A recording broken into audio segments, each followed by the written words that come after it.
My father's mother was an instigator. She would be the one to give the kids drums when they were younger. So she made the mistake of giving me a chemistry set, which almost got thrown away, but I begged and we put it in the basement, and I expanded it like 4 to 10-fold, including filling the basement with chlorine gas one day, bleaching some of my mother's clothes and things like that. So that's how science started.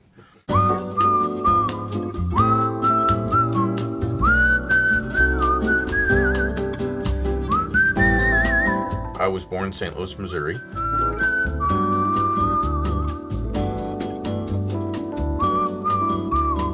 Dad was in the Marines initially, and then in the Marine Reserves for the Korean War, and then was a printer. Mother was stay-at-home? Stay-at-home. During tax season, she did some taxes for various people, but mostly she was a stay-at-home mother with myself and my 2 sisters. Went to parochial school, and then public high school, then on to college. I wasn't sure I wanted to really be an engineer, but I liked chemistry.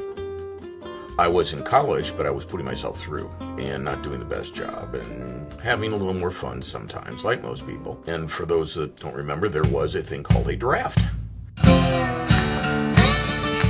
I won a lottery, the Vietnam lottery. They would draw names and match it with numbers, and mine was 91, and they were still taken to 191, so I was a good chance of being drafted. And so I joined the Air Force.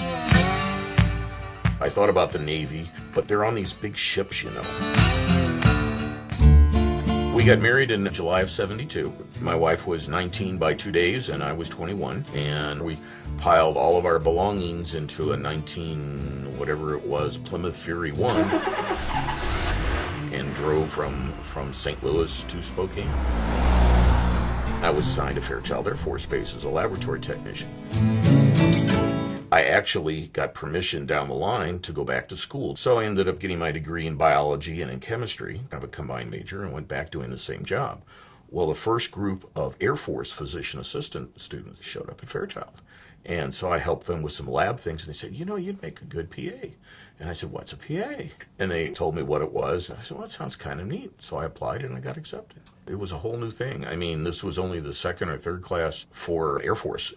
Then after PA school, it was the Air Force's practice. We didn't know until after the fact. They sent all new grads to small Air Force bases just to get them more practice. So I went to Great Falls, Montana, Malmstrom from 78 to 80. I told the family, we're not going to move around, we're going to be fine. But my wife and I had talked about going to Alaska. So I call up my detailer and I say, you know, could you put me on the list to go to Alaska in a couple of years? And she looks at her list and she goes, this coming summer, you go. I go, really? We went there in Anchorage for 4 years. It was in family medicine, so I took care of anybody and everybody, active duty and their families and this kind of stuff. In '84, I wanted something different. They had called a mini residency, year residency for PAs that you could apply for in orthopedic surgery. So from '84 to '85, I went to the West Coast to Travis Air Force Base in Fairfield, California, and did an orthopedic residency. And then went back to work with orthopedic surgeons. I always liked working with trauma. You know, once I finally got into it, I mean, working with saws and hammers and things like that, I mean, you know, what's not to like? I mean, you know, what's not to like? Alaska is very nice, and I like Alaska, but it's winter and sometimes summer. We decided we wanted to see the East Coast.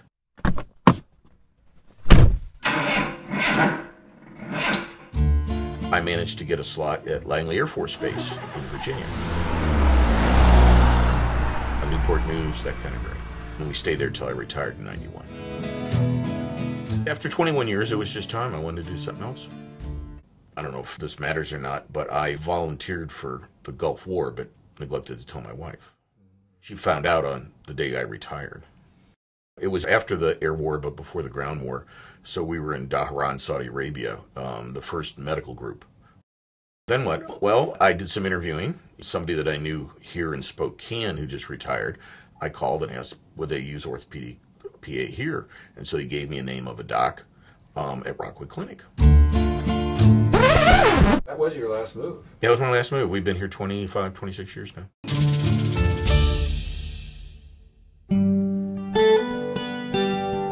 I got involved with MEDEX in a backdoor way. Barb Gunter Flynn started the Yakima satellite.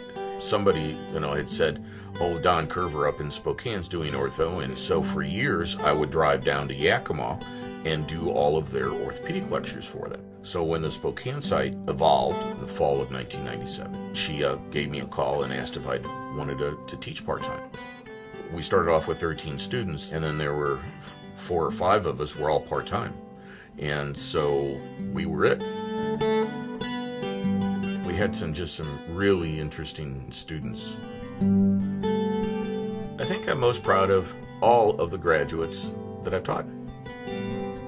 I figured out there must be at least about 500 out there. I'm just, proud of them, graduating, going out, doing good things. Some of them even have children who have now gone into the PA profession. I'm just proud of them, and proud that in a small way I helped them get where they got. As far as I know, they're all still going strong. I do on some planes see myself as a leader. If you think of a leader, it's the one in charge, it's the one at the top, it's the one that makes all the decisions. And many times that's just not the way it works or the way it should work. A consensus or getting outside ideas and opinions and putting them together and letting them and thinking about them and this kind of thing to get everything to come together. It fits me better than the hard-charging out front, CEO type, if you will. It's just not me. In many aspects, you got to have thick skin. What I tell the students is it doesn't do you any good to just say that I suck, okay? You got to tell me why I suck. And so that you can improve things. And some things I can improve on, some things I may not be able to. And you just do what you can, and that's the best you can do. But you have to have thick skin. That's all there is to it. Do you have thick skin? Oh, yeah. Oh, yeah. I'm sure I've been lucky, It's always better to be lucky than good. And if you can be lucky and good, no one can beat you. Over on the other side. Hold your arm again. I'm going to do central, subscapular, lateral, and pectoral. I've had some lucky and I've had some good, And sometimes, I'll take lucky. All right, we'll move this up and we're going to lie you down. You can't have a great day every day, but you still got to teach or go to clinic or whatever. All right. Oh, I'm sorry. That didn't work.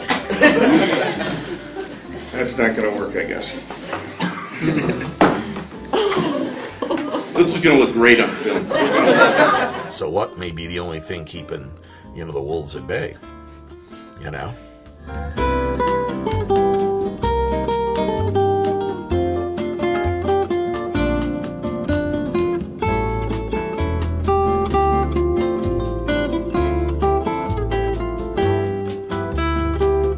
I don't know, it doesn't seem the things that I did over time is really extraordinary. It was just me doing things that I wanted to do and trying to make things better and this kind of stuff.